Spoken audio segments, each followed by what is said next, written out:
सजा का मापदंड। बहुत समय पहले हरिशंकर नाम का एक राजा था। उसके 3 पुत्र थे और उन तीनों पुत्रों में से वह किसी एक पुत्र को राजगद्दी सौंपना चाहता था। पर किसे? राजा ने एक तरकीब निकाली और उसने तीनों पुत्रों को बुलाकर कहा, अगर तुम्हारे सामने कोई अपराधी खड़ा हो तो तुम उसे क्या सजा दोगे? पहले राजकुमार ने कहा कि अपराधी को मौत की सजा दी जाए, तो दूसरे ने कहा कि अपराधी को काल कोठरी में बंद कर दिया जाए। तब तीसरे राजकुमार की बारी थी। उसने कहा कि पिताजी, सबसे पहले यह देख लिया जाए कि उसने गलती की भी है या नहीं। इसके बाद उस राजकुमार ने एक कहानी सुनाई। किसी राज्य में राजा हुआ करता था। उसके पास एक सुंदर सा तोता था।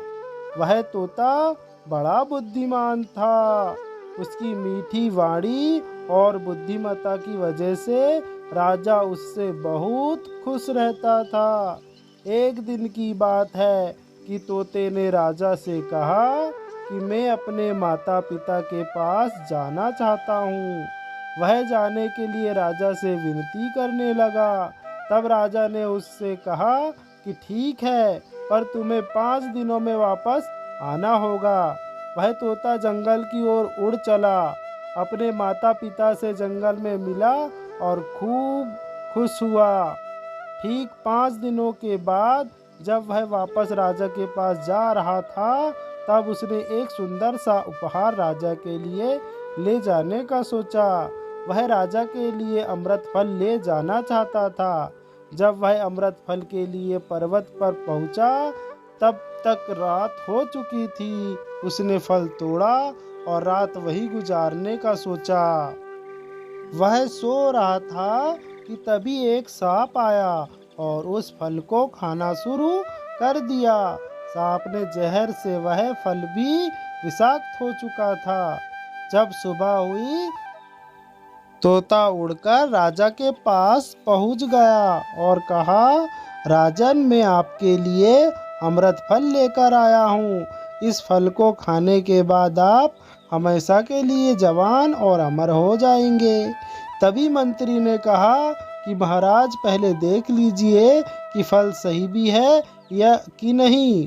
राजा ने बात मान ली और फल में से एक टुकड़ा कुत्ते को खिलाया। कुत्ता तड़प तड़प कर मर गया। राजा बहुत क्रोधित हुआ और अपनी तलवार से तोते का सिर धड़ से अलग कर दिया। राजा ने वह फल बाहर फेंक दिया। कुछ समय बाद उसी जगह पर एक पेड़ उगा। राजा ने सख्त हिदायत दी कि कोई भी इस पेड़ का फल ना खाए, क्योंकि राजा को लगता था कि वह अमृत फल विषाक्त होते हैं और तोते ने यही फल खिलाकर उसे मारने की कोशिश की थी।